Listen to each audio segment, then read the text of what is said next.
नमस्कार दोस्तों। और ये आज की इस कहानी का नाम है तमाशा। बहू, ये क्या तमाशा था?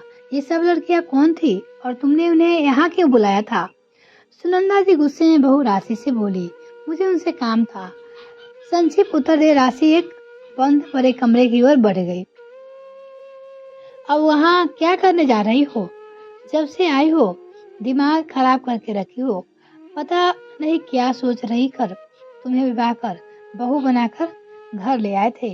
सुनंदा जी भुनभुनाते हुए शशि के पीछे पीछे आ गई। शशि कमरे के एक छोटे से छोर पे खड़े होकर कुछ आकलन कर रही थी। फिर सब बिखरे सामान समेटकर उस कमरे को व्यवस्थित करने में लग गई। करना क्या था जो बोलो। पास आकर सुनंदा जी राशि का हाथ पकड़कर अपनी ओर घुमाते हुए बोलती है, मैं पैसे कमाना चाहती हूँ। कह राशि हेलो से हाथ छुड़ाकर कमरे को ठीक करने राशि के उखड़े मुड़कर देख सुनंदा जी समझ गई कि बेटा बहू में जरूर कोई बहुत बड़ी बात हो गई है, तभी राशि का व्यवहार ऐसा हो रहा है। बहू, क्या बात है? क्या नुकुंज की कमाई से घर खर्च करना मुश्किल हो रहा है?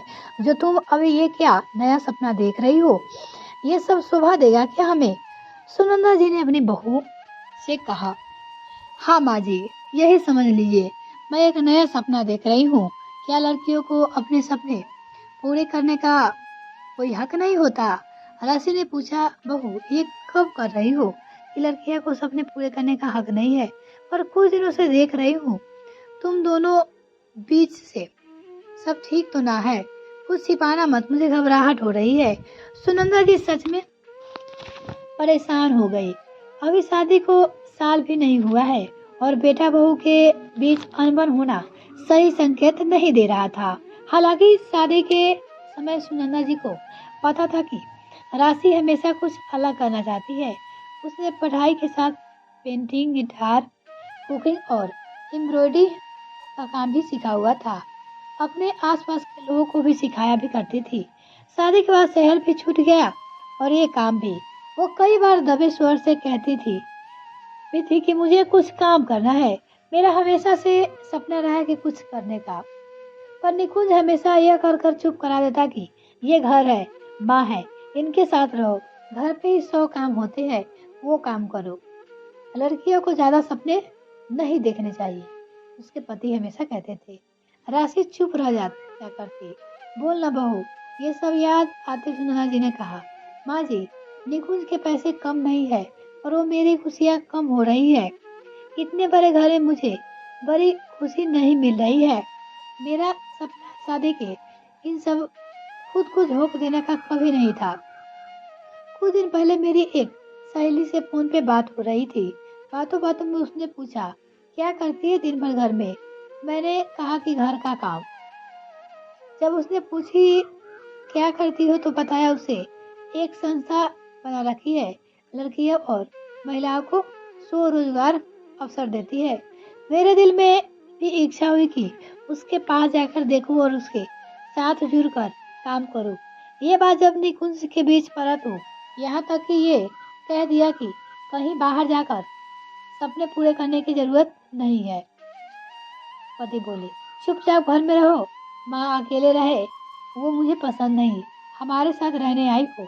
तब मैंने अपने दोस्त से बात की और कोई मदद चाहिए तो बोलना, मैं घर पे रहकर करना चाहती हूँ।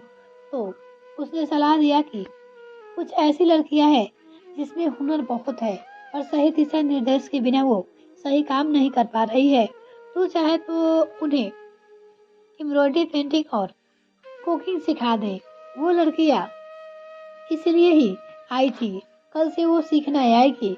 उन्हें क्या सामान चाहिए वो मेरी दोस्त दिलाकर भेजेगी।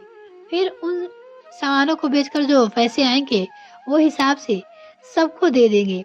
मेरा भी सपना पूरा हो जाएगा और इन लड़कियों को भी सिखाने का।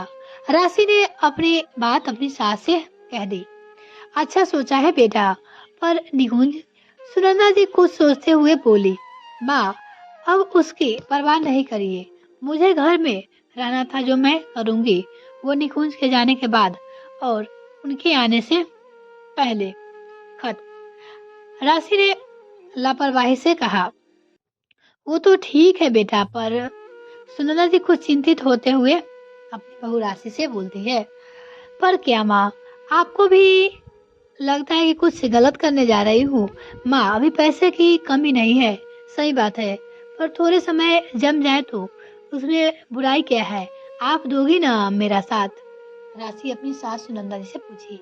राशि के आवाज में मनुहार था, जैसे सुनंदा जी ना नहीं कह से पाई अपनी बहू को।